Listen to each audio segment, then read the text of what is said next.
بسم الله الرحمن الرحيم الحمد لله رب العالمين الحمد لله الذي هدانا لهذا وما كنا لنهتدي لولا أن هدانا الله أشهد أن لا إله إلا الله وحده لا شريك له وأشهد أن محمدا عبده ورسوله اللهم صل على محمد وعلى آل محمد كما صليت على إبراهيم وعلى آل إبراهيم إنك حميد مجيد اللهم بارك على محمد وعلى آل محمد كما باركت على إبراهيم وعلى آل إبراهيم إنك حميد مجيد ورضى اللهم عن الخلفاء الراشدين والصحابة أجمعين ومن تبعهم بإحسان إلى يوم الدين ما بعد السلام عليكم ورحمة الله وبركاته. Les louanges, les remerciements, les éloges n'appartiennent qu'à Allah, le premier qui n'a pas de début, le dernier qui n'a pas de fin, l'apparent, le dominant sur toutes choses, le subtil, le bien informé, nous le louons, nous revenons vers lui repentant, nous lui demandons protection contre les conséquences de nos péchés et les tendances de l'âme. Celui qui Allah guide, nul ne saura l'égarer, celui qui est privé de sa guidée, nul ne saura lui montrer le droit chemin. J'atteste qu'il est le seul digne d'adoration. J'atteste de la véracité, de l'exemplarité, de la prophétie de Muhammad ibn Abdillah, qu'Allah bénisse ce prophète, sa famille, ses compagnons, et tous ceux qui les auront suivis dans le droit chemin, nous fassent l'honneur d'en faire partie. Ensuite donc, bienvenue dans cette assise, ce jardin du paradis, comme l'a appelé le prophète sallallahu alayhi wa sallam dans de très nombreux hadiths dont on a parlé, notamment celui rapporté par Anas ibn Malik, qu'Allah bénisse cet homme à qui Allah a prêté longue vie et à qui il a fait profiter de la compagnie du prophète sallallahu alayhi wa sallam pendant une dizaine d'années, et qu'Allah le bénisse ainsi que sa mère, une des femmes du paradis, Sulaym, et qu'Allah bénisse les croyants qui nous ont précédés, donc dans la foi, et nous fasse l'honneur de faire partie des gens à qui il accordera sa miséricorde dans ce bas monde avant l'au-delà. Ensuite donc, bienvenue dans ce jardin du paradis, jardin où on invoque Allah subhanahu wa ta'ala, et notre sujet justement de cette nouvelle série, c'est bien le dhikr, c'est la vivification du cœur. On fait dire au cheikh de l'islam Ibn Taymiyyah, qu'Allah lui fasse miséricorde, on lui fait dire le cœur a plus besoin de dhikr d'Allah subhanahu wa ta'ala que le poisson n'ait besoin de l'eau. On ne peut pas imaginer un poisson en dehors de l'eau, il va forcément mourir.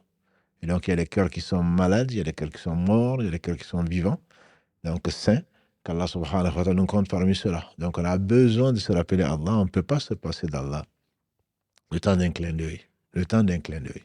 Les croyants le savent, ceux qui prétendent ne pas y croire ne le comprennent pas, mais en réalité, certainement, quand il arrive, comme Allah le dit, notamment dans la sourate 39, Az-Zumar, quand Allah le dit dans le verset 8, وَإِذَا مَسَّ الْإِنسَانَ دُرٌّ دَعَا رَبَّهُ مُنِيبًا إِلَيْهِ, quand un mal frôle, j'aime bien, quand un mal frôle le fils d'Adam, il revient vers Allah repentant, il revient à Allah très sincèrement. Il y a un trou d'air, on n'appelle ni sa mère, ni qui que ce soit, on dit « Oh mon Dieu », même pour ceux qui prétendent ne pas croire, parce que c'est sans lui, rien ne se réalise. C'est à lui que tout revient. Et il est le premier qui n'a pas de début, disais-je, le dernier qui n'a pas de fin, l'impénétrable, le parfait, dans son essence, dans ses noms et attributs, et dans tous ses actes qui oscillent d'une part entre sa bienveillance, sa bonté, sa miséricorde, et d'autre part, sa justice qui, elle est basée sur son omniscience et sa sagesse. Les louanges lui appartiennent dans leur entièreté. Et sa louange de lui-même, très certainement, est bien plus importante que la louange qu'on pourra lui faire. Puisque pour pouvoir le louer, il faudrait qu'il nous le rappelle, subhanahu wa ta'ala. Et donc, ce Seigneur a voulu que le dhikr soit la meilleure des œuvres. Le prophète sallallahu alayhi wa sallam, dans ce qu'on a vu la semaine dernière, il disait, d'après Abu Dharr, qu'Allah agrée, un hadith qui est authentique et qui a été donc rapporté par l'imam Ahmad, l'imam Tirmidhi, Ibn Majah, Al-Hakim, qu'Allah fasse miséricorde, qui dit, est-ce que je ne vais pas vous indiquer la meilleure de vos œuvres, celle qui vaut mieux pour vous que de dépenser or et argent pour la cause d'Allah, de vous sacrifier pour la cause d'Allah? Ils ont dit, bien sûr. Il a dit, c'est le dhikr d'Allah, le rappel d'Allah. Donc ce rappel fait vraiment du bien. Quand je dis du bien, c'est ce qui nous permet très certainement de relativiser les choses, d'apprécier tout moment, tout instant, tout petit bien. Celui qui ne remercie pas, dit le prophète sallam, pour peu, ne remercierait pas pour beaucoup. En effet, nous sommes tous dans l'oubli, dans l'insouciance que nous suggère le maudit Satan sur lui ce qu'il mérite, et on ne voit que ce qui ne va pas. Celui qui ne remercie pas pour peu, ce qu'il estime bien sûr pour peu, ne remerciera certainement pas pour beaucoup. Et Allah sait que nous avons beaucoup. On ne voit que la bouteille à moitié vide, et comme je disais, c'est même pas à moitié vide, c'est juste le peu d'espace qu'il lui faut pour pouvoir exister, pour que la bouteille n'éclate pas. Il n'y aurait pas eu d'épreuve, on n'aurait pas été reconnaissant. C'est dans la maladie qu'on se rappelle tous les moments de santé. C'est dans la faim qu'on se rappelle tous les moments où on n'a pas eu faim. C'est dans la soif que l'on se rappelle tous les moments où on n'a pas été donc assoiffé, etc., etc. Il faut ces moments-là pour nous secouer, pour que le cœur se rappelle qu'il soit reconnaissant et qu'Allah nous rende parmi les gens qui sont reconnaissants. Donc, il y a différentes formes de dhikr. On en a parlé un peu la semaine dernière. Il y a beaucoup de formes de dhikr. Et dans les épisodes qui vont suivre, Inch'Allah, on va essayer de les expliciter. Aujourd'hui, nous avons choisi, et pour cause, le meilleur rappel. Le meilleur de dhikr, c'est le Coran. Le meilleur de dhikr, c'est le Coran. Pour quelle raison? Les anciens l'ont considéré comme le meilleur dhikr. Déjà, il faut savoir que dans le Coran, Allah subhanahu wa ta'ala appelle le Coran le dhikr. Il appelle le Coran le dhikr. Et même le dhikr hakim, le rappel sage, comme il le dit dans le verset 58 de la sourate Al-Imran 3, quand il a parlé de Jésus, alayhi salam, et de sa mère. Avant de conclure, Inna mathala Isa inda Allahi ka mathala Adam. Dans le verset 59, qui suit donc, Allah dit, l'exemple de Jésus n'est pas plus extraordinaire que celui d'Adam. Il a créé Adam sans père ni mère, il lui a dit, sois, et il fut. C'est le dhikr. Allah appelle également ce livre, sa parole, incréé, il l'appelle le dhikr. C'est lui qui l'appelle ainsi. Il dit par exemple dans la sourate 15, Al-Hijr, verset 9, Inna nahnu nazzalna dhikra wa inna lahu lahafidhun. C'est nous qui avons fait descendre le dhikr. Ici, à l'unanimité des savants, il s'agit du Coran. C'est nous qui avons descendu le Coran et c'est nous qui nous chargeons de le conserver. C'est la preuve que la promesse d'Allah subhanahu wa ta'ala est vraie, puisqu'il a conservé ce livre, tant entre deux feuilles, puisqu'il est défini ainsi, c'est que nous appelons le Coran, que dans le cœur des gens qu'il a choisis, qui sont Ahlul Qur'an, Ahlullah wa Khasatu, comme Allah sallallahu alayhi wa sallam, Allah a inspiré le prophète qui a dit les gens qui portent le Coran sont bien les gens spécifiques, les gens choisis par Allah subhanahu wa ta'ala, d'après un hadith rapporté par le troisième calife, Othman bin Affan, qu'Allah l'agrée, que le prophète sallam et lui, il faisait partie de ceux-là. D'ailleurs, quand il a été assassiné, il était en train de lire ce noble livre qui est le Coran. Et donc, Allah l'appelle le dhikr. Allah appelle également le dhikr. Il appelle dans de très nombreux autres versets, on ne va pas les citer tous, notamment dans le premier verset de la sourate Sa'd. Sa'd, Al-Qur'an, le dhikr. C'est le premier verset de la sourate Sa'd. Et Sa'd est par le Coran qui contient le dhikr. وهذا ذكر مباركة, dit Allah subhanahu wa ta'ala. Anzalna. Et dans la sourate les prophètes, alayhim salatu wassalam, tous, qu'Allah les bénisse, dans la sourate les prophètes, sourate 21, Allah dit dans le verset 50, et ceci est un dhikr béni, c'est un dhikr béni, c'est-à-dire, c'est un rappel béni, il s'agit bien sûr du Coran, Anzalna, que nous avons donc fait descendre, que nous avons révélé. Et alhamdulillah, il y a d'autres sourates dans lesquelles Allah appelle le Coran le dhikr. Donc, ce n'est pas moi qui l'appelle le meilleur dhikr, c'est Allah qui l'appelle le dhikr. Par excellence, c'est donc sa parole, subhanahu wa ta'ala. Il dit également dans la sourate 16, An-Nahl, très belle sourate, c'est très très riche. On la cite souvent, la sourate 16. La sourate 16, verset 44, Allah subhanahu wa ta'ala parle donc de, rappelle la place du prophète sallallahu alayhi wa sallam et son rôle.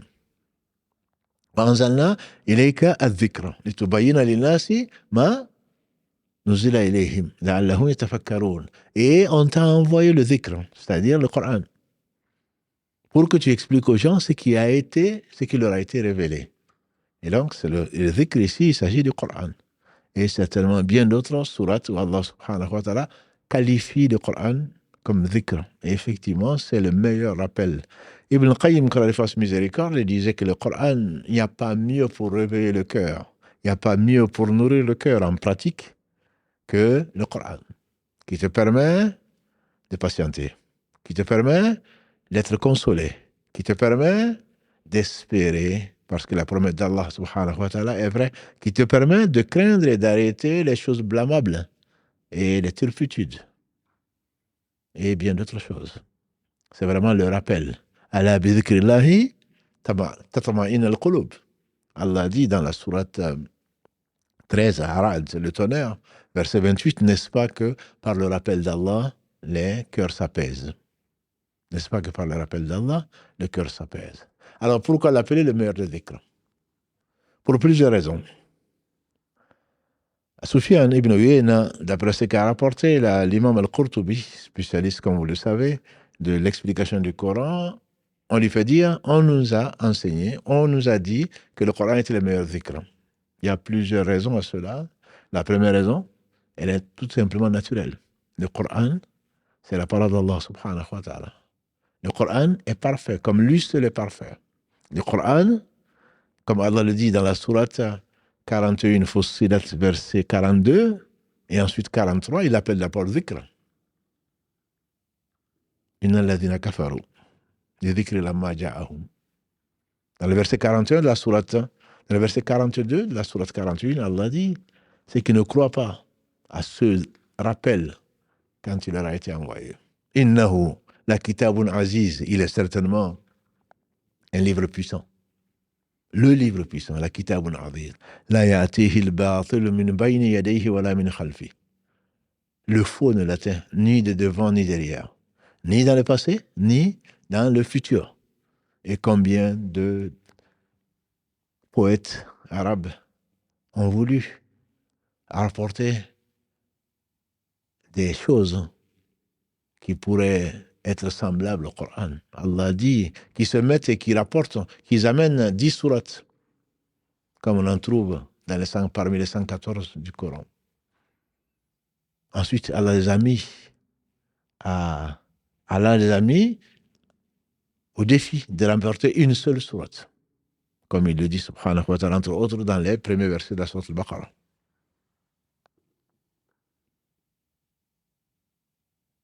Allah a mis en garde, il a mis au défi les hommes et les djinns réunis. In kuntum fi raybin mimma nazzalna ala abdina fa'tu bi suratin min mithlihi wad'u shuhada'akum min dunillahi in kuntum sadiqin.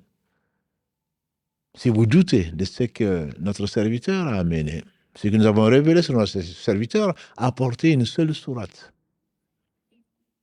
qui lui soit comparable. Si vous êtes sincère, si vous êtes véridique.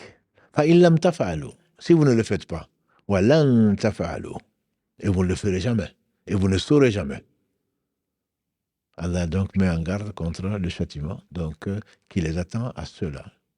Donc c'est un livre inimitable, dont l'éloquence est toujours renouvelée. Un livre béni, qu'Allah subhanahu wa ta'ala a révélé en une seule nuit. Inna anzalnahu fi laylatin mubaraka. Nous l'avons certes révélé dans une nuit bénie, sourate 44, Az-Zumar, verset 3.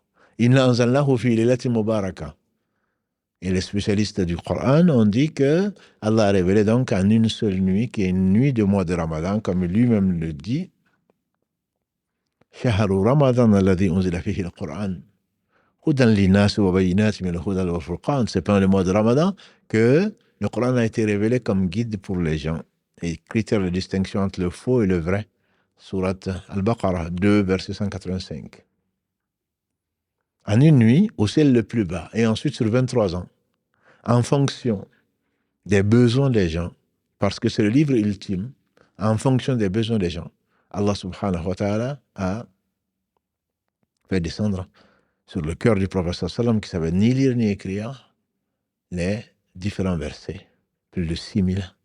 Donc, ils ont été ensuite rangés dans 114 sourates qu'Allah a préservé, subhanahu wa ta'ala, dans sa miséricorde. C'est le plus grand bienfait d'Allah sur nous. Et Allah n'a besoin de rien.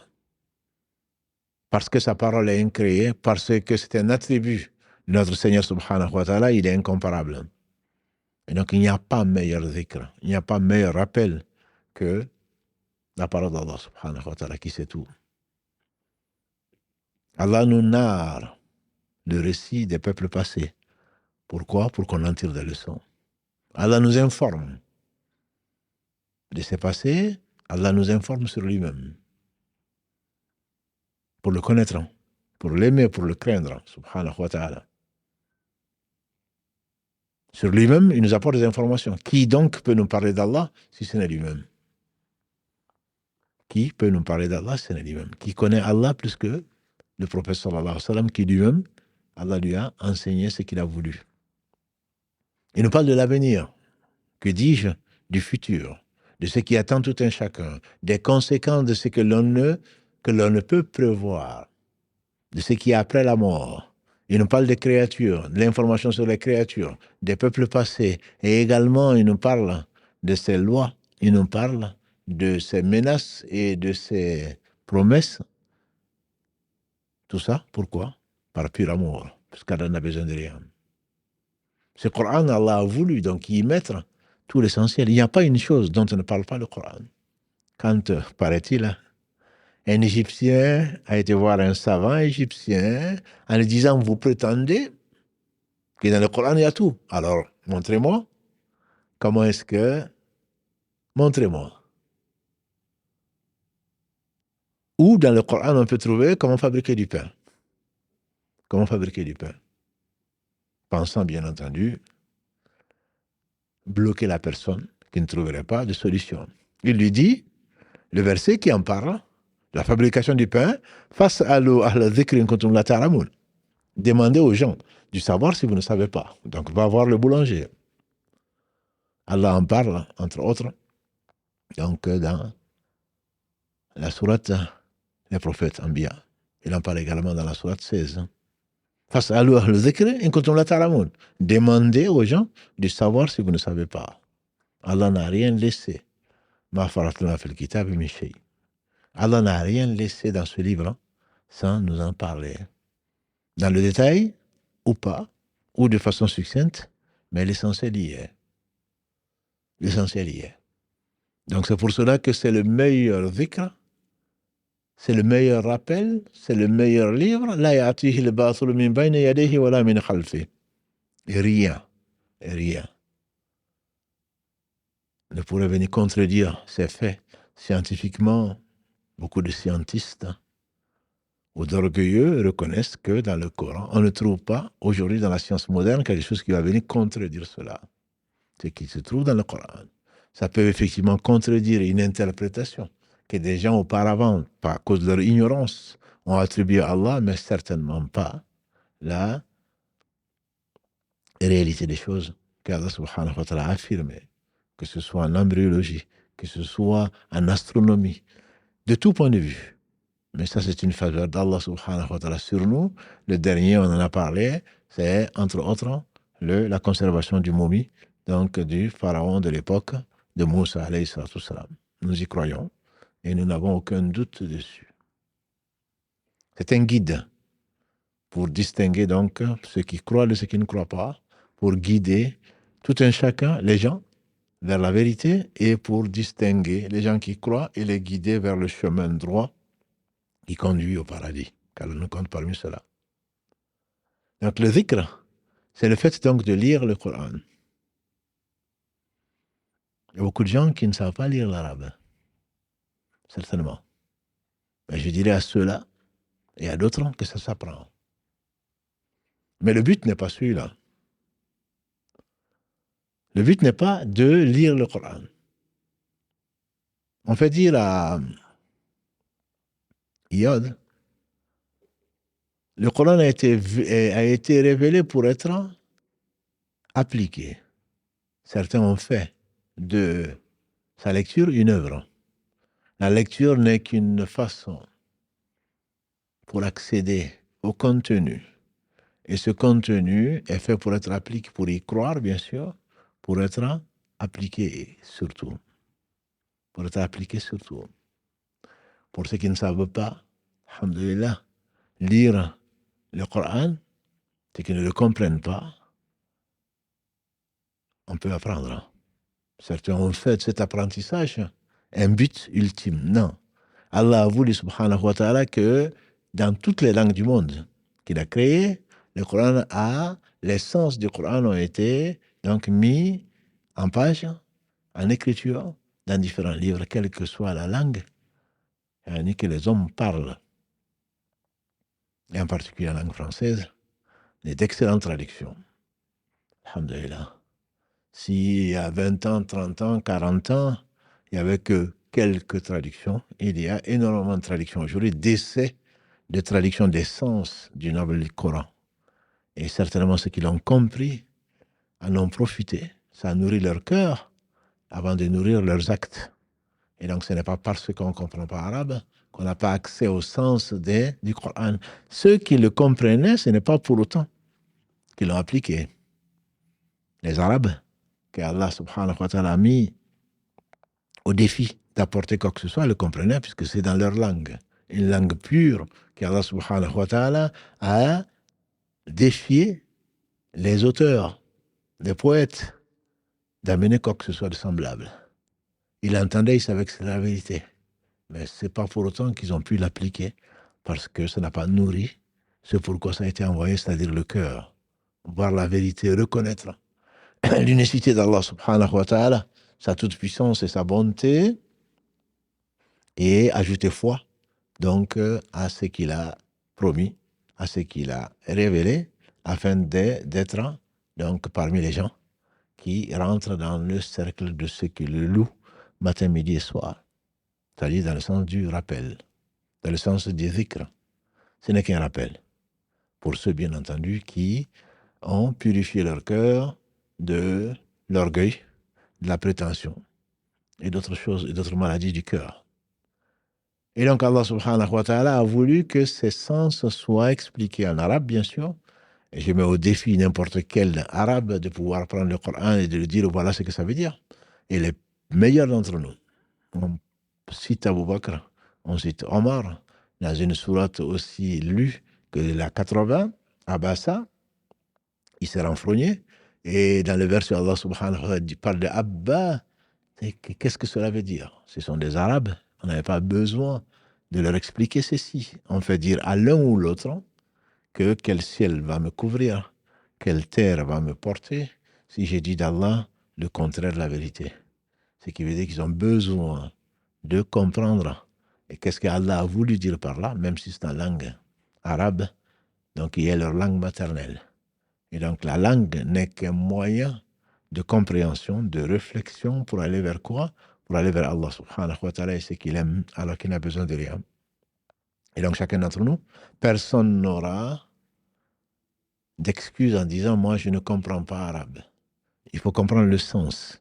Si tu ne comprends pas, alhamdulillah, tu demandes aux gens qui savent. Et walillahi alhamd. Tous ceux qui m'écoutent, vous savez très bien qu'il n'y a pas de langue aujourd'hui. Quel que soit le pays, quel que soit l'endroit reculé où Allah n'a pas mis des savants, en tout cas des gens qui sont sur la trace des savants, qui enseignent et qui font des cours et des cours, même si ce n'est pas en live, et qui sont prêts, et c'est une obligation pour eux d'expliquer ce qu'ils ont compris. Et il y en a partout, je dirais. Je ne connais pas un seul village où il n'y a pas de personnes disposées à expliquer ce qu'ils ont appris. Et ceci est une réalité, et ceci est une obligation pour eux. Ce n'est pas une faveur qu'on leur demande. Et celui qui vend, bien entendu, la parole d'Allah subhanahu wa ta'ala, comme d'autres l'ont fait avant eux, très certainement celui-là aura bientôt ce qu'il mérite. Et donc, dans ce Coran, Allah subhanahu wa ta'ala a mis donc des choses faciles à comprendre pour tout un chacun. Il y a des versets qu'on appelle mutashabiha, des versets dont l'explication n'est connue que d'Allah subhanahu wa ta'ala, où des gens de science savent utiliser les versets au sens évident pour tout un chacun, pour expliquer les versets qui peuvent être ambigus donc vis-à-vis d'autres. Mais ce n'est pas sur cela qu'on sera interrogé, et surtout quand on ne comprend pas, on n'a pas à rentrer dans ces détails-là pour dire d'Allah le contraire de la vérité, expliquer les attributs d'Allah, les noms d'Allah, alors que le prophète alayhi salam se serait tué dessus ou se tue dessus, etc. Mais ça, on reviendra, Inch'Allah, sur cette question un peu plus tard. Donc, le Coran a été révélé pour être lu. Chaque lettre nourrit le cœur. Chaque lettre rapporte 10 bonnes actions, comme l'a dit le prophète sallallahu. Il a dit, alayhi salatu salam, je ne dis pas que Alif Lam Mim c'est une lettre. Il dit Alif est une lettre, Lam est une lettre, Mim est une lettre. Donc en lisant Alif Lam Mim, Allah nous fait don de 30 bonnes actions. Et il multiplie ce qu'il veut, pour qui il veut, en fonction de la sincérité, en fonction de la difficulté. Celui qui lit difficilement le Coran est récompensé 2 fois, comme l'a dit le prophète sallam. Celui qui le lit de façon fluide, il est avec les anges rapprochés, ou comme il a dit alayhi sallam. Chacun à son niveau, chacun a été éprouvé par soit une facilité, soit une difficulté, et personne ne sera lésé. Il ne faut pas se comparer à autre chose, il ne faut pas se comparer à quelqu'un d'autre qu'à soi-même. Tu as du mal à lire, ce n'est pas un souci, peut-être que ça sera récompensé 700 fois. Celui qui a une facilité à lire et qui ne le fait pas, ou qui le fait, aura peut-être une récompense de 10. Et il n'y a pas de barème unique, Inch'Allah. Chacun a un barème.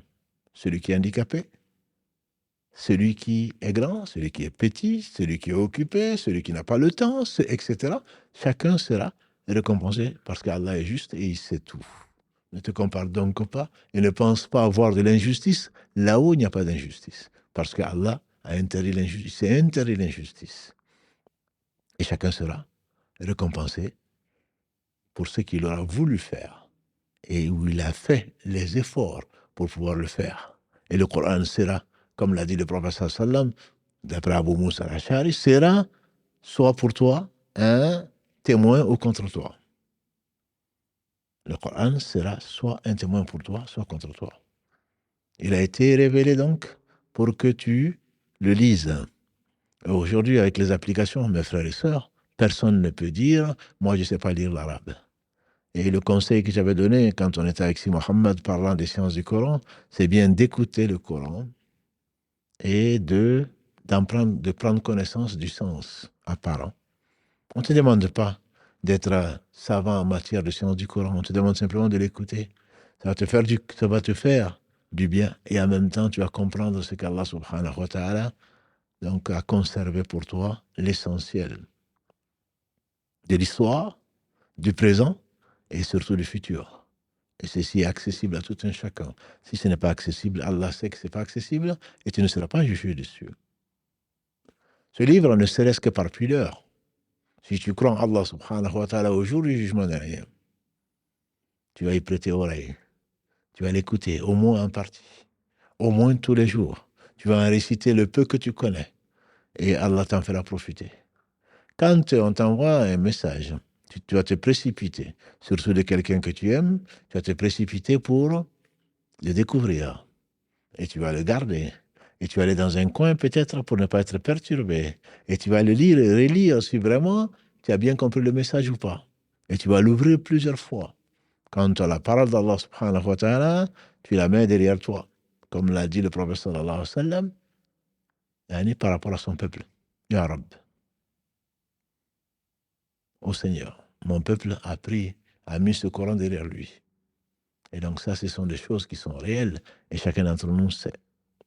Il a été donc révélé pour être lu, pour être compris surtout, et ensuite pour être mis à l'œuvre, pour être mis en pratique. Pour être mis en pratique, le prophète sallallahu alayhi wa sallam, quand il est décédé, on a été voir notre mère Aïcha, qu'elle a l'agréé, et on lui a demandé quel était le comportement du prophète sallallahu alayhi wa sallam. Elle a simplement répondu, son comportement, c'était le Coran. N'as-tu pas lu dans la sourate Qalam, sourate Noun, sourate numéro 68, verset 4. Et tu es vraiment d'un caractère noble.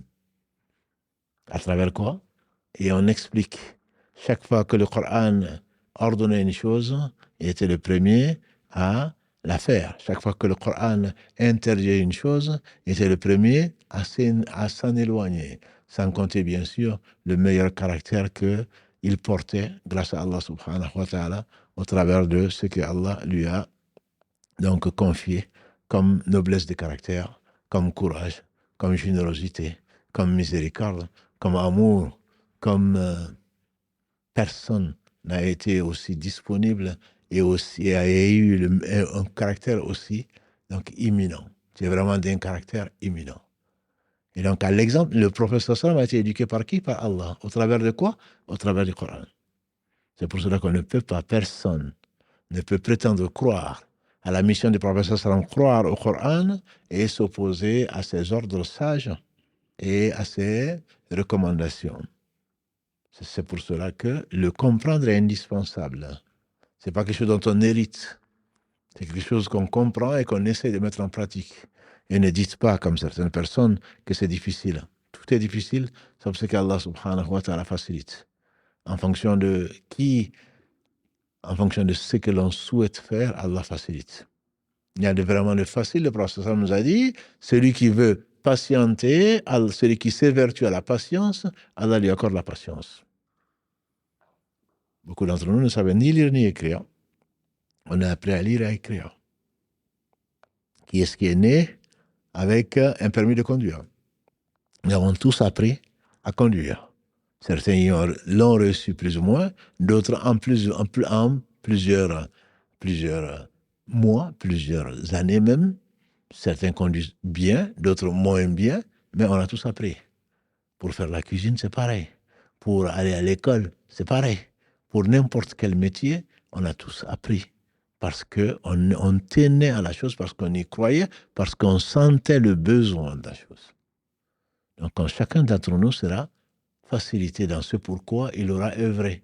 Comme certains compagnons du prophète sallam, quand il leur a dit que le destin était là et que l'homme peut faire des actes des gens du paradis, des actes qui ressemblent aux actes des gens du paradis, jusqu'à ce qu'il ne reste entre lui et la mort, que ceci, c'est que très peu, et le destin va se réaliser et vice-versa. Ils ont dit, alors si tout est écrit, à quoi bon œuvrer? Il dit œuvrer.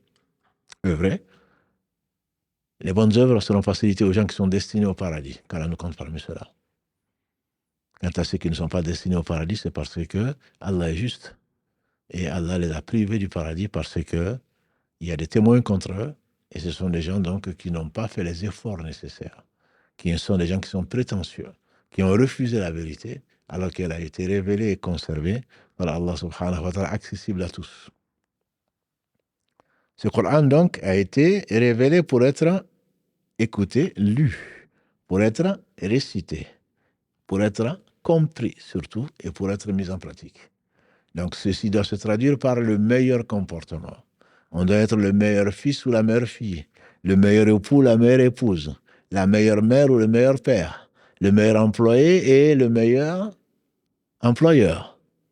Donc tout ceci, de tout point de vue, le meilleur voisin et la meilleure voisine. Absolument, Allah nous recommande ceci parce que celui qui a fait le bien du poids d'un atome le verra, celui qui a fait le mal du poids d'un atome le verra. Ce Coran a été révélé pour ça, c'est pour cela que quand on le lit, et on le lit avec le cœur, pas seulement avec la langue, pas seulement avec la langue. Le Coran a été révélé pour être lu pour les tunzira man kana hayya. Allah dit dans la sourate 36, afin que tu mettes en garde, que tu avertisses celui qui est vivant. Une fois qu'on est mort, à quoi cela sert-il d'aller sur les cimetières, dans les tombes, sur les tombes, pour aller lire? Non. Il a été révélé pour des vivants, pour les cœurs qui sont vivants, afin de mettre en pratique donc ces enseignements. Il a été lu, il a été révélé plutôt pour être lu avec un cœur qui est sincère, qui a été lu pour être mis en pratique. Je vous rappelle, et vous le savez très certainement, parmi les 3 premiers combustibles de l'enfer qu'Allah nous en préserve, c'est quelqu'un qui a appris le Coran par cœur. Allah va l'appeler parmi toutes ces créatures. Il va lui dire qu'est-ce que tu as fait de ta vie.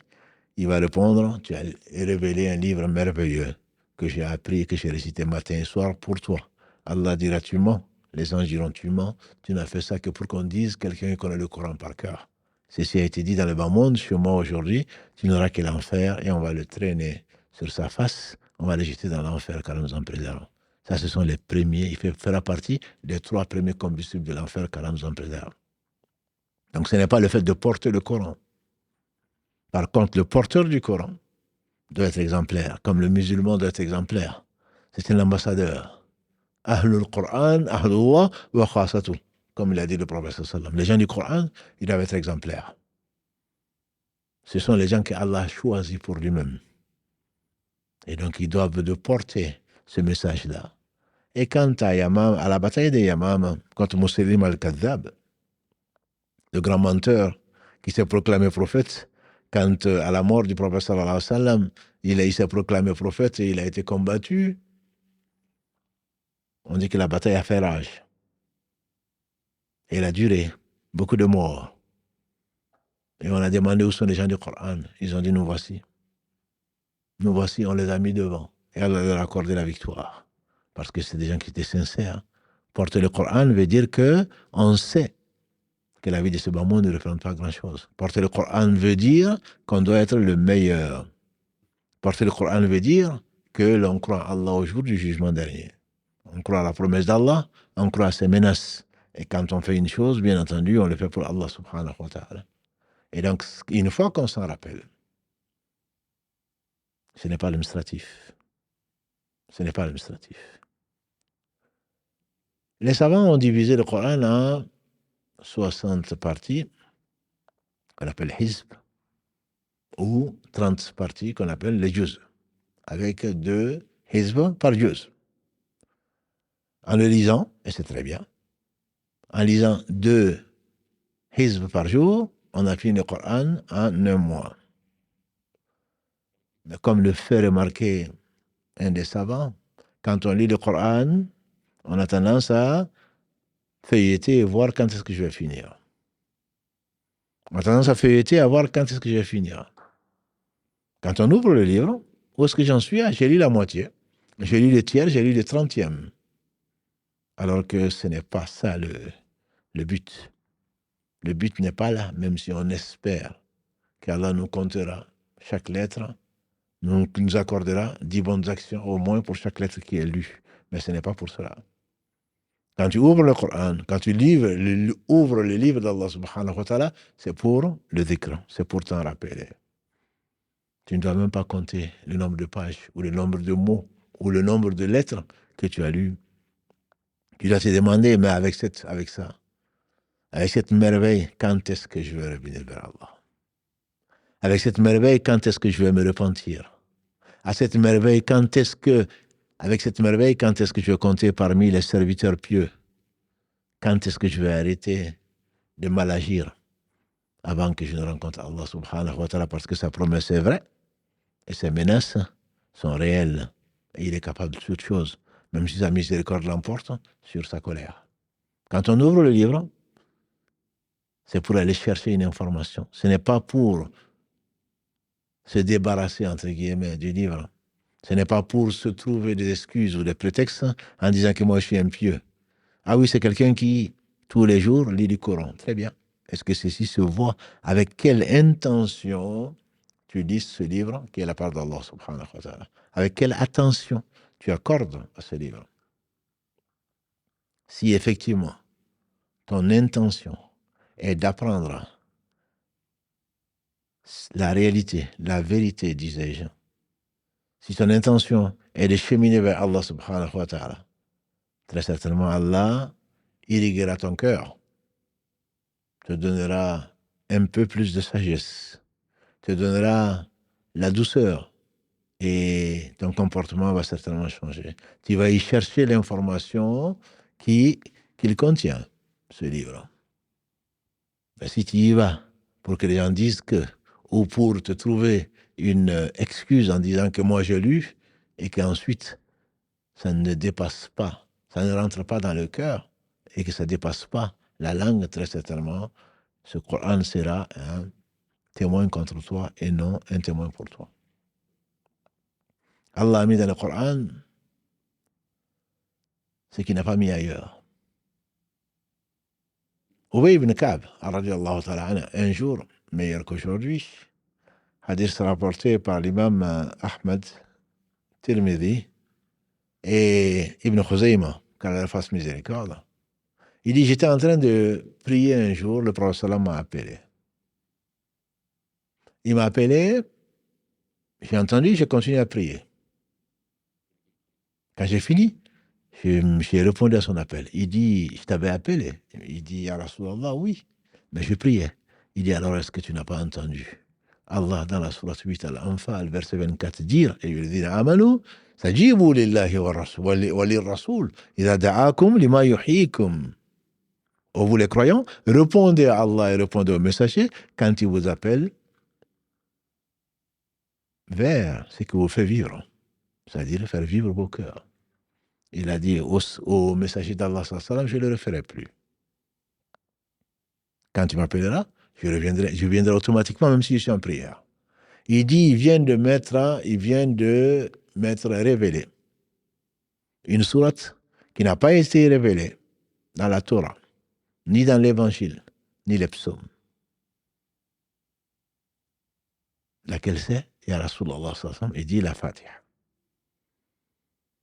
Ibn Qayyim, qu'il fasse miséricorde, il dit qu'Allah subhanahu wa ta'ala a révélé 114 livres.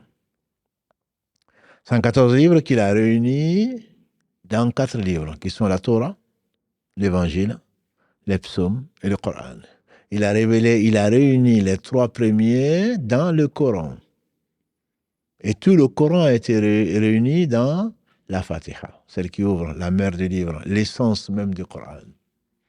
C'est l'une des sagesses pour lesquelles, et on reviendra dessus, Inch'Allah, Allah a imposé à tout croyant de le lire 17 fois par jour minimum, sauf pour la personne qui est indisposée, parmi nos sœurs, l'enfant qui ne sait pas encore distinguer le bien du mal, ou alors la personne qui a perdu la raison. 17 fois par jour. On aura l'occasion, Inch'Allah, de revenir dessus, pour en discuter, pour essayer de mieux le comprendre. C'est l'essence même du Coran. Cette sourate n'a pas d'équivalent. Elle n'a pas d'équivalent. Si c'est une seule sourate à lire, elle n'a pas été révélée pour que tu lises pendant ton mariage. Parce qu'aujourd'hui, on appelle la Fatiha, Zawaj, ou le Nikah. Chez les musulmans d'aujourd'hui, on appelle ça, est-ce que tu as fait la Fatiha? Non. Jamais. Ceci n'a été une tradition remontant au prophète sallallahu. Ça n'a pas été révélé quand tu as fini tes invocations et finissons par la Fatiha et par la baraka de la Fatiha. Ça n'a pas été révélé de lire la Fatiha sur les morts ou sur autre chose. La Fatiha a été révélée pour que tu la comprennes, pour que tu la mettes en pratique, parce qu'elle contient tout le Coran. Le Coran, disent les savants, apporte des informations, des ordres. Le Coran apporte des menaces et beaucoup de promesses. Et cette Fatiha contient ce qu'aucune autre sourate ne contient. À commencer par les noms et attributs d'Allah subhanahu wa ta'ala. Alhamdulillahi Rabbil Alamin. Les louanges, les remerciements, les éloges n'appartiennent que au Seigneur de la création ou de l'univers. Ar-Rahman Ar-Rahim, le miséricordieux par essence, par excellence. Maliki Yawmiddin. Le roi, le maître du jour du jugement derrière, qui t'impose la justice, qui te fait craindre le jugement pour tes injustices. Mais avant, le deuxième verset te dit Ar-Rahman Ar-Rahim, le miséricordieux par essence, par excellence, dont la miséricorde l'emporte sur la colère. Et c'est ce qui? C'est le Rabbil Alamin. C'est le Seigneur parfait, sublime, maître de toutes choses, qu'il a créé, tout a été créé sauf lui. Il te décrit qui il est, subhanahu wa ta'ala. Et Ibn Qayyim encore, quand il fasse miséricorde, il dit que la Fatiha contient 3 des noms, dont tous les autres noms, et ils sont plus que 99, tous les autres noms sont dérivés. Ar-Rabb, le Seigneur, maître sublime de toutes choses, celui qui a tout créé sans besoin. À lui tout revient sans qui rien ne se réalise. Celui qui pourvoit à tout besoin. Rien ne bouge dans son royaume et tout lui appartient. sans sa volonté, sans sa puissance, et sans qu'il l'ait créé. Wallahu khalaqakum wa ma ta'malun. C'est Allah qui vous a créé ainsi que ce que vous faites.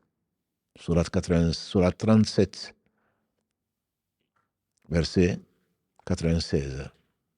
Safat. Le Seigneur subhanahu wa ta'ala, tu dois l'aimer. Et c'est pour cela qu'on dit que l'adoration est basée sur, et le dhikr aussi, sur 3 choses. L'amour, l'espoir et la crainte. Ce Seigneur, il est miséricordieux. Sa miséricorde l'emporte sur sa colère. Et le prophète sallallahu nous a enseigné que la miséricorde d'Allah subhanahu wa ta'ala, quand il a créé, celui qui a tout créé sans besoin, il a divisé sa miséricorde en 100 parties. Il a fait descendre seulement une seule partie, de laquelle procède le fait qu'une jument lève le pied ou lève la patte pour ne pas écraser son poulain. Et il a gardé les 99% auprès de lui pour nous faire miséricorde au jour du jugement dernier. Quand on entend, comme le disait un savant irakien il y a 30 ans maintenant ou plus, je l'ai entendu faire l'explication de la sourate al-Fatiha.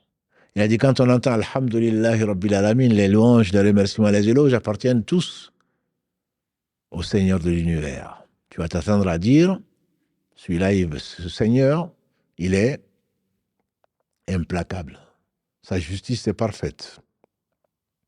Il va faire de nous ce qu'on n'aura jamais imaginé.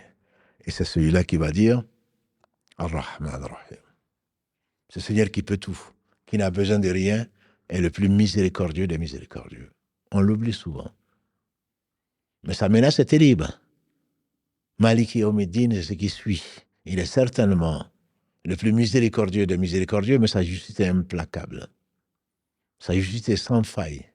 Sa justice est parfaite, parce qu'elle est basée sur son omniscience et sur sa sagesse. Alors, fais attention. Ce Seigneur, il est digne d'amour. Ce Seigneur, il est miséricordieux et quels que soient tes péchés, il va te les pardonner. Mais ce Seigneur, en même temps, est juste. Et ne pense pas, il n'a pas de parents, il n'a pas de fils, il n'a pas de compagne. Ce Seigneur n'a aucun lien de parenté. Et entre le Seigneur et toi, créature, il y a une relation qui est celle du Seigneur, le très élevé, à toi, créature, qui a besoin de lui, et comme tout a besoin de lui. Et ensuite, Allah subhanahu wa ta'ala te donne ce qu'il n'a donné à personne qu'aux gens qu'il a aimés, et il te dit donc que tu as été créé pas pour t'amuser. Tu as été créé, ce n'est pas pour danser, tu as été créé, ce n'est pas pour faire de l'injustice, tu as été créé et devenir poussière, oui, mais après. Maliki Yawmiddin, Iyyaka na'budu wa iyyaka nasta'in. Ibn Qayyim disait donc que tous les livres ont été rassemblés dans les 3 ou les 4, Torah, Al-Injil, Az-Zabour, Torah, Évangile et les psaumes, plus le Coran. Les 3 ont été réunis dans le Coran et le Coran a été réuni dans la Fatiha et toute la Fatiha a été réunie dans le verset 4, Iyyaka na'budu wa iyyaka nasta'in. C'est toi seul que nous adorons, c'est de toi seul dont nous implorons le secours. Parce que sans Allah, tu n'es rien. La hawla wa la quwwata illa billah. Rappelle-le pour que tu sois un peu modeste. Rappelle-toi pour que tu sois humble. Il n'y a pas de vent qui souffle, il n'y a pas une pluie qui tombe, il n'y a pas une réflexion que tu peux te faire. Il n'y a pas de sommeil, il n'y a pas de réveil, il n'y a pas de manger. Rien n'arrive sans la volonté d'Allah subhanahu wa ta'ala. La hawla wa la quwwata illa billah. Al-hawqala, disent les savants pour résumer la hawla wa la quwwata illa billah. Al-hawqala. Rien n'arrive sans sa volonté. Alors c'est celui-là, c'est ce Seigneur digne d'adoration que tu dois adorer, que c'est pour cela qu'il t'a créé, comme il le dit dans le verset 56 de la sourate 51, Adh-Dhariyat, wa ma khalaqtu al-jinna wal insa illa liya'budun. Je n'ai créé les djinns et les hommes qu'afin qu'ils m'adorent. Ce Seigneur se dit, pourquoi tu es là? Et qu'est-ce que c'est que l'adoration? C'est afin qu'ils me connaissent, afin qu'ils fassent ce que je leur ai ordonné parce que c'est leur bien, afin qu'ils s'éloignent de ce que je leur ai interdit parce que c'est le mal, qu'ils le comprennent ou qu'ils ne le comprennent pas. Et ensuite, tu vas montrer ta foi en lui, ta confiance en lui demandant de te guider vers le droit chemin. Et Allah va te dire lequel chemin. C'est le chemin des prophètes. C'est le chemin des gens qu'il a aimés. C'est les gens dont qu'il a agréé. C'est des gens véridiques. Qu'Allah nous compte parmi ceux-là. Il n'y a plus de prophètes. C'est c'est des martyrs témoins pour les gens ou contre les gens. Et des gens qui ont fait le bien. Salihin fa hasuna ulaika rafiqa. Et quelle belle compagnie. Surat 4, verset 69. Qui sont-ils? Wa man yuti illaha war rasoul. Celui qui a obéi à Allah et aux messagers. Voilà ceux qui sont avec les gens qu'Allah a agréés. Allah te parle donc des prophètes et les gens qui les ont suivis. Puisqu'Allah dit فَأُولَٰئِكَ مَعَ الَّذِينَ أَنْعَمَ اللَّهُ عَلَيْهِم مِّنَ النَّبِيِّينَ وَالصِّدِّيقِينَ وَالشُّهَدَاءِ وَالصَّالِحِينَ. Allah te dit qu'avant toi, il y a eu des prophètes qui sont venus pour apporter la vérité. Et il y a eu des gens qui ont cru en eux qui sont les véridiques. Il y a des gens qui ont été témoins de ce qu'ils ont fait. Il y a des gens qui ont fait le bien. Et Allah te met en garde, d'où on comprend que le Coran est à la fois menace et promesse. Allah te promet le chemin droit vers lequel conduit le Coran, qui est la corde d'Allah subhanahu wa ta'ala. C'est le meilleur moyen d'aller vers Allah, c'est le Coran. Hablullah. Wa'tasimu bihablillahi jami'an wa la tafarraqu. Allah dit dans la sourate 3, verset 104, et accrochez-vous, attachez-vous à la corde d'Allah et ne vous divisez pas. Et Allah subhanahu wa ta'ala a voulu donc que voilà le droit chemin, le seul qui conduit vers lui, qu'ont suivi tous les prophètes, alayhi salatu wassalam, les gens qui ont cru en lui, tous soumis à lui, tous musulmans. Et ensuite, Allah te met en garde contre le fait de savoir et de ne pas appliquer. Ghayril maghdubi alayhim. Ô Seigneur, je ne veux pas compter parmi ceux qui savent, qui ont encouru ta colère, qui ont su. Et tu as, par ta miséricorde, envoyé le chemin droit, envoyé la vérité. Ils l'ont su, ils s'en sont écartés. Voilà ce que Allah subhanahu wa ta'ala a maudit. Il est en colère et tous ceux qui savent maudire les ont maudits, que ce soit les anges, les hommes et tout le reste. Maghdubi alayhim wa la-d-dallin, et ceux qui ont adoré, autre que Allah en pensant adorer Allah. Voilà, comme le dit Ibn Qayyim, quand il fasse miséricorde, la Fatiha contient absolument tout le Coran, qui lui-même contient la Torah, l'Évangile, les psaumes. Et Allah subhanahu wa ta'ala, dans la sourate 5, Al-Ma'ida, verset 48, après avoir loué dans le verset 44, 45 et 47, la Torah qui est une lumière, l'Évangile qui vient confirmer, il a dit, et à toi, ya Muhammad, dans le verset 48, nous t'avons également envoyé une lumière qui est certainement vient confirmer ce qu'Allah a donné à Moïse et à Jésus et qui vient prendre le dessus sur cela, c'est-à-dire qui vient les contenir. Tout cela est contenu dans le Coran, puisque le prophète le plus cité, comme on le sait, c'est Moussa alayhi salam. Et ce Coran guide vers le chemin le plus droit et il est donc celui qui vient abolir les lois qui pourraient être donc contraires au commandement d'Allah subhanahu wa ta'ala pour l'humanité et pour l'éternité. Pour l'éternité, dans ce bas monde, il n'y a pas d'éternité. Pour le reste, plutôt de la vie. Et Ibn Qayyim disait donc que c'est la solution et la mise en garde contre toutes les sectes. Parce que les sectes sont basées sur quoi? Soit sur le fait de dévier, croire, adorer Allah, alors qu'en réalité, ils adorent leur passion. Soit alors, ce sont des gens qui sont rebelles, qui savent ce qu'Allah a révélé et qui ne le suivent pas. Il y a un chemin droit, suivi par tout ce qu'Allah a aimé, qu'il a agréé. Cette Fatiha, il n'y a pas d'équivalent. Ni dans la Torah, ni dans l'Évangile, ni dans les psaumes. Parmi les rappels, Allah a révélé la sourate Al-Ikhlas, la 112, Qul huwa Allahu ahad, qui représente, comme l'a dit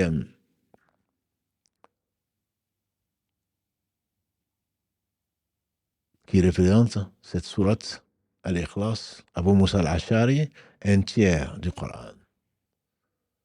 Celui qui lit Qul huwa Allahu ahad, c'est comme s'il avait lu, il a la récompense d'un tiers du Coran. Et beaucoup de hadiths ont été rapportés notamment par l'imam al-Bukhari, qu'Allah fasse miséricorde, quand un homme à la mosquée de Quba, qui n'est pas loin de celle de Médine aujourd'hui, qui est même incluse maintenant, Quba est un quartier de Médine, un homme qui dirigeait la prière et qui souvent commençait par Qul Allahu Ahad. Et ensuite il lisait d'autres sourates. Ils ont été se plaindre au prophète sallam, il leur a dit, demandez-lui pourquoi il le fait, plutôt que de vous plaindre. La communication, c'est important. Il a dit, c'est parce que j'aime cette sourate. Il dit, annoncez-lui que parce qu'il aime cette sourate, Allah l'aime. Le prophète sallam, un soir, il dit, qui est-ce que en une nuit peut lire le tiers du Coran? Ils ont dit, personne, au Rasulallah, personne. Il a dit, si, Qul Allahu Ahad, c'est le tiers du Coran. Toi qui dis que tu ne connais pas le Coran, toi qui dis que tu n'as pas le temps de lire le Coran, toi qui dis que tu comprends pas l'arabe. Qul Allahu Ahad, Allahu Samad. 4 versets. Lam yalid wa lam yulad wa lam yakul lahu kufuwan ahad. On a déjà fait avec Karim Barakallahu fi et des vidéos dessus sur l'explication de cette sourate. Comme sur l'explication de la Fatiha en plusieurs vidéos. Je te renvoie dessus. Mais sache en tout cas Qul Allahu Ahad. Allah est unique et un. Allahu Samad, l'impénétrable, l'absolu. Celui qui n'a besoin de rien dont tout a besoin, l'impénétrable. Le parfait dans son essence, dans ses noms et attributs, dans tous ses actes. Lam yalid wa lam yulad, il n'a pas été enfanté, il n'a pas enfanté, il n'a pas été enfanté. Et à lui, nul n'est égal. Il n'a pas de semblable. Il n'a pas d'accès. Il n'a pas d'assistant. Il n'a pas d'associé. Cette sourate, pourquoi elle représente un tiers du Coran? Certains savants ont dit, c'est parce que le Coran contient soit des informations sur le Seigneur, noms et attributs, soit des lois, ou alors le Coran contient des menaces et des promesses. Et là, Allah parle de la foi pure. Il n'a pas été enfanté. Il n'a pas enfanté à lui, nul n'est égal. Et on dit que c'est pour cela que ça représente le tiers. Le temps de ce live, le temps que tu marches pour aller aux toilettes, le temps que tu rentres dans la voiture, tu peux réciter cette sourate 3 fois, ça sera récompensé comme si tu avais récité tout le Coran. Cela, bien sûr, ne se dispense pas de lire le Coran. Le temps de prendre ta voiture, le temps du trajet, le temps du métro, le temps de marcher, le temps d'attendre même ou de faire la cuisine, combien de fois tu peux réciter cette sourate? Et tu auras, grâce à Allah subhanahu wa ta'ala, une récompense énorme, immense. Tu la lis 3 fois, c'est comme si tu avais la récompense d'avoir lu tout le Coran, bien sûr. Elle n'est pas meilleure que la Fatiha, sans laquelle la prière n'est pas valable. Néanmoins, Allah accorde ce qu'il veut à qui il veut. C'est faire peu pour gagner énormément. Ayatul Kursi, Ubay ibn Ka'b encore, qu'Allah l'agrée. Dans ce qui a été rapporté par l'imam Muslim. Il a dit, le prophète sallam a dit, Ya Ubay, Abul Munzir, son fils s'appelait Munzir, le père de Munzir. Abul Munzir, quel est le verset le plus grandiose du Coran? Il a dit, Allahu la ilaha illa huwa al-hayyul qayyum. Et il a tapoté sur la poitrine. Dit félicitations. C'est bien celui-là. Les savants expliquent parce qu'il contient des noms d'Allah subhanahu wa ta'ala, 5 noms. Il contient plus de 20 attributs d'Allah subhanahu wa ta'ala. Là aussi, nous avons fait une vidéo dessus pour essayer de l'expliquer. Et sincèrement, ça ne suffit pas. Mais c'est pour montrer sa richesse. Plus de 20 attributs. Si tu veux connaître ton Seigneur.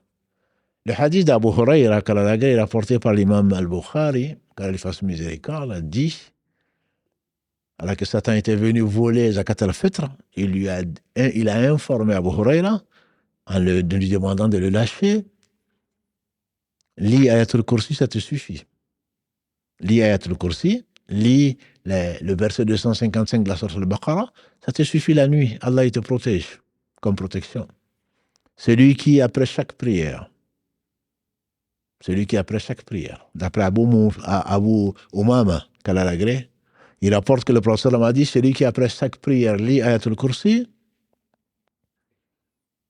entre lui et le paradis, il n'y a que la mort. Quand on dit lit, bien sûr, il en connaît le sens. Et il croit à ce verset et à son contenu. Et il médite, il le met en pratique. Et on n'a pas le temps aujourd'hui de revenir. Je vous renvoie encore une fois à la vidéo. Celui qui lit après chaque prière. Au lit, celui qui le lit, ça lui suffit. Allah met un ange pour le protéger toute la nuit. Et il y a bien d'autres sourates. Je vais simplement mettre en garde mes frères et mes sœurs avant de terminer. C'est qu'il y a beaucoup de choses qui ont été inventées. Abdallah ibn Mubarak, qu'Allah lui fasse miséricorde, il dit qu'il y a beaucoup de hadiths qui ont été inventés sur les mérites du Coran. Or, le prophète sallallahu alayhi wa sallam a dit, celui qui ment sciemment sur moi, qu'il réserve sa place en enfer, qu'Allah nous en préserve. Qu'il réserve sa place en enfer. Ils ont dit non. Nous, on a inventé, effectivement, on a vu les gens s'occuper du fiqh, d'Abu Hanifa, de Malik, de Shafi'i, d'Ahmad, et ils ont abandonné le Coran. Donc, ils ont inventé, celui qui lit 11 fois ceci, notamment Qul Huwallahu Ahad, il va avoir ceci. Celui qui, la nuit du 15 Sha'ban, fait 1000 lits, fait 2 rakas, dans chaque raka, il lit 1000 fois Qul Huwallahu Ahad, il va avoir ceci. Allah va lui pardonner. Celui qui lit ceci, celui qui lit cela. On n'a pas le droit de mentir sur Allah. On n'a pas le droit de mentir sur le prophète sallallahu alayhi wa sallam. Il y a très peu de sourates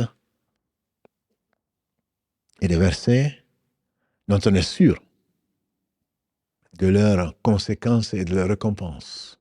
Parmi lesquelles donc Ayatul Kursi, parmi lesquelles la Fatiha bien sûr, parmi lesquelles donc Qul Huwallahu Ahad et les 2 protectrices. Ceci a été rapporté du prophète sallallahu alayhi wa sallam. Il n'y a pas de meilleur protecteur, Allah est le seul protecteur, que la lecture de Qul A'udhu Birabbil Falaq, Qul A'udhu Birabbin Nas. D'ailleurs, le prophète sallallahu alayhi wa sallam le récitait après chaque prière, et après l'Asr, et après le Fajr, il le répétait 3 fois. Et au lit, il se mettait, il en faisait une ruqya. Il rassemblait ses 2 mains bénies, il crachotait dessus, et il lisait Qul Huwallahu Ahad, Qul A'udhu Birabbil Falaq, Qul A'udhu Birabbin Nas. Il le passait sur tout son corps, parce qu'il y croyait. Et Allah le suffit, parce que c'est la parole d'Allah incréée. Parmi les choses qui ont été rapportées de façon sûre, c'est que celui qui lit les 2 derniers versets de la sourate Al-Baqarah, Amana ar-Rasul bima unzila ilayhi min rabbihi wal mu'minun, 285 et 286, ça lui suffit pour la nuit. Et chaque fois qu'il va demander ce qui est dans le verset 286, Allah va lui accorder. Rabbana la tu'akhidna in nasina aw aqta'na. Seigneur, ne nous tiens pas rigueur si on oublie ou si on se trompe. Rabbana wa la tahmil alayna isran kama hamaltahu ala alladhina min qablina. Et ne nous charge pas, Seigneur, comme tu as chargé nos prédécesseurs, etc. Wa'fu anna, efface nos péchés. Waghfir lana, pardonne-nous. Anta maulana. Et donc, tout ce que tu demandes à Allah subhanahu wa ta'ala dans ces versets, le prophète nous a dit, ça t'est accordé. Donc, apprends le sens qui est très simple de ces 2 versets et qui donc contiennent l'essence même de la foi. Amana ar-Rasul bima unzila ilayhi min rabbihi wal mu'minun. Le messager ainsi que les croyants ont cru. Kullun amana billahi wa malaikatihi wa kutubihi wa rusulihi. Voilà 4 articles de foi parmi les 6. Tous ont cru en Allah, en ses anges. Kullun amana billahi wa malaikatihi wa kutubihi, ses livres, wa rusulihi, et ses messagers. Et t'en reste quoi? Le jour du jugement dernier, auquel tu crois, et également le destin. Ceux-ci ont été rapportés de façon authentique. Et cela te suffit, ma sœur. Cela te suffit, mon frère, plutôt que d'aller chercher celui qui fait ceci, il va avoir cela. Encore une fois, je ne suis pas pharmacien, mais je dis que l'islam, ce n'est pas une pharmacie. J'ai besoin de tel comprimé, je le prends, je dis ça 13 fois, je dis 112 fois cela, et il va m'arriver ceci, comme si Allah, subhanahu wa ta'ala, t'avait révélé le livre pour cela. C'est un remède. La Fatiha en particulier. Allah a guéri un homme musulman, d'après Abu Saïd al-Khudri, qu'Allah l'agrée. Les compagnons du prophète sallam voyageaient et ils se sont arrêtés quelque part. Ils les ont refusés. L'hospitalité, comme on peut le trouver dans l'authentique. Et Allah a éprouvé cette tribu, les gens qui ont refusé l'hospitalité aux compagnons du prophète sallam, et un scorpion ou un serpent a mordu le chef de cette communauté. Ils n'ont pas trouvé de médecin. Ils ont dit, oh, vous les passants, vous les passagers, ou vous les voyageurs, avez-vous quelqu'un qui traite? Un médecin? Il y a un qui dit oui, moi. Mais je ne traiterai que si vous me promettez que s'il guérit, vous allez nous donner quelque chose. Ils ont dit oui. Quoi? Des moutons. Et avec un cœur qu'Allah seul sait, qu'un cœur qu'Allah lui a donné. Il y a cru. A'udhu billahi minash shaitanir rajim. Bismillahir rahmanir rahim. Alhamdulillahi rabbil alamin. Jusqu'à la fin. Et Allah subhanahu wa ta'ala a guéri cet homme et j'y crois. Non-musulman ne se croit comme s'il n'avait jamais été piqué. Et le prophète sallam, quand il a appris ce récit, il a dit, mais qu'est-ce qui t'a dit que c'était la ruqya? Qu'est-ce qui t'a dit que c'était la ruqya? Qu'est-ce qui t'a dit que c'était une médication? Au lieu d'aller voir les charlatans qui vont te vendre l'huile à 1000 euros ou qui vont te prendre 50 euros parce que c'est un djinn, 100 euros si c'est 2 djinns. C'est Allah qui guérit. Et si la foi est sincère, le Coran, Allah y a mis une miséricorde et un médicament pour les croyants. Pour les croyants. Entre autres versets 82 de la sourate 17. Parce que tu y crois, c'est un médicament pour les cœurs. C'est un médicament pour les corps. Cela ne t'empêche pas, bien entendu, de consulter. Je dirais même, je te conseille de consulter. Mais sache que le Coran contient un remède. Pour les corps comme pour les cœurs. Parmi les choses qui ont été également authentifiées, il y a, à un degré moindre, il y a la sourate, le fait de lire la sourate 67 Al-Mulk tous les soirs contre le châtiment de la tombe. Il y a le fait de dire également la sourate 99 Zalzala, qu'elle représente le tiers, la moitié du Coran. Parmi les choses donc qui ont été rapportées. Mais beaucoup d'autres choses, pour ne pas dire tout le reste, est soumis à caution. Vérifie-le donc. Et n'est pas avec Allah les rapports que beaucoup d'entre nous ont quand on se rappelle que très peu d'Allah. Lis le Coran, le sens est foi au Coran. Et Allah subhanahu wa ta'ala te suffira. Le Coran n'est donc pas ce que beaucoup d'entre nous font, c'est-à-dire on le prend, on l'embrasse. Et pendant le Ramadan, on le lit un peu. Ensuite, c'est la poussière qui va se déposer dessus jusqu'au Ramadan prochain.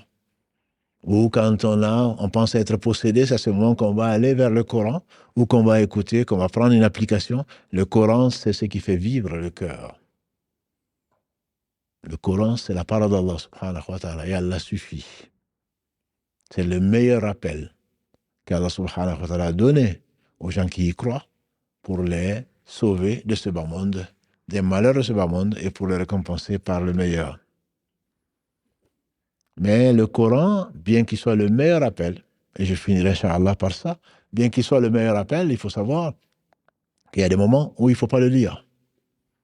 Ce n'est pas parce que ce n'est pas le meilleur appel, c'est que le meilleur appel à un moment donné, c'est ce que le prophète nous a enseigné. Il a dit, Allah m'a interdit de lire le Coran dans le sujoud et dans le ruku'. Et là, tu glorifies Allah. Et pourtant, le Coran est le meilleur appel. Donc, il faut tenir compte de ces choses-là et n'adorer Allah que par la voie qu'il a montrée au prophète sallallahu. Qu'Allah bénisse ce prophète, sa famille, ses compagnons. Et fasse du Coran le printemps de nos cœurs. La cause de dissipation de notre tristesse. Et il y a mis tout le bien. Qu'Allah vous aime, mes frères et sœurs. Qu'Allah nous réunisse tous dans son paradis. Mais que déjà, dans ce bas monde, le paradis soit dans nos cœurs et que nous vivons avec le rappel d'Allah subhanahu wa ta'ala, la meilleure de nos œuvres et la meilleure des choses pour traverser ce bas monde sans nous perdre. Subhanaka Allahumma bihamdika, ashhadu an la ilaha illa anta, astaghfiruka wa atubu ilayk, wa akhiru da'wana anil hamdulillahi rabbil alamin. Notre prochain rendez-vous, Inch'Allah, c'est samedi avec le frère Si Mohammed. Subhan rabbika rabbil izzati amma yasifun, wa salamun ala mursalin, walhamdulillahi rabbil alamin. Wassalamu alaikum wa rahmatullahi wa barakatuh.